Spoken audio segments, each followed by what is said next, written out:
Thank you, Speaker Smith. That kind of has a nice ring to it, you know. I rise today to address a critical issue for all of America, Social Security. Mr. Speaker, as you know, there are more than 70 million Social Security recipients in the United States of America. What most Americans don't realize is that it's been more than 50 years since Congress last enhanced Social Security. Richard Nixon was President of the United States the last time Congress voted to enhance benefits.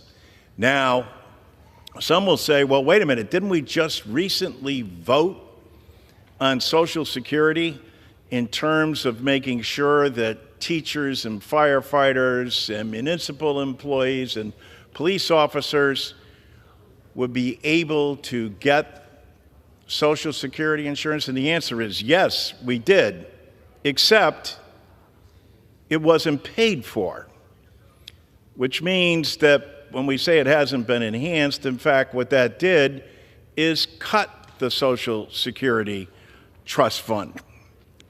So, Mr. Speaker, I rise today to say that it's long overdue that we have a vote on Social Security.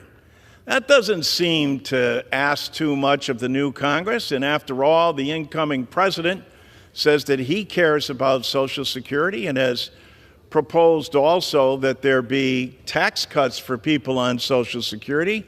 That's a good idea, except they have to be paid for. And his legislation doesn't call for that, but ours does.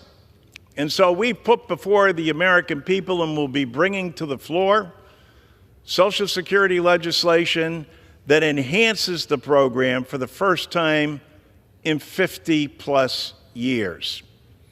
Imagine that, 70 million recipients. There are 5 million of our fellow Americans who get below poverty level checks from Social Security, having paid in to the system all their lives because Congress hasn't acted. Congress hasn't voted.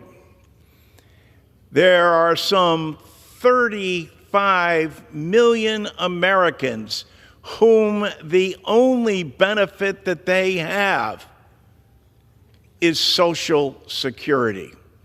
The average Social Security payment, $18,000 for a male, $14,000 for a female. No one's getting wealthy on Social Security, but it is, as I like to say, the lifeline of capitalism, the full support for capitalism. It allows people to take risk, allows us to be entrepreneurial because in the event the business doesn't succeed or fail, there is that system. The genius of Franklin Delano Roosevelt was that he saw that.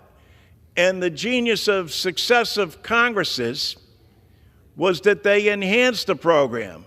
But the last time it was enhanced, Richard Nixon was President of the United States in 1971. This also is for Americans a lifeline because of what it does. Speaker Smith was just in the chair before, and I was explaining that in his district, he has over 150,000 recipients, Mr. Speaker. And those recipients are broken down in several different ways, but retirees over 100,000, spouses over 8,000, widows 8,000, 14,000 disabled people in Speaker Smith's district. But they haven't received an increase from the United States Congress since 1971.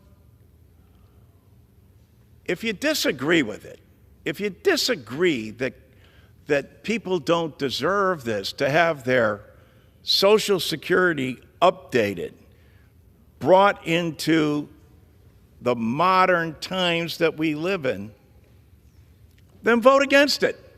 But for God's sake, for the more than 70 million Americans who rely on this and need this, it's long overdue for a vote. Don't you think so? The gentleman's time has expired. Thank you, Mr. Speaker. Gentleman yield.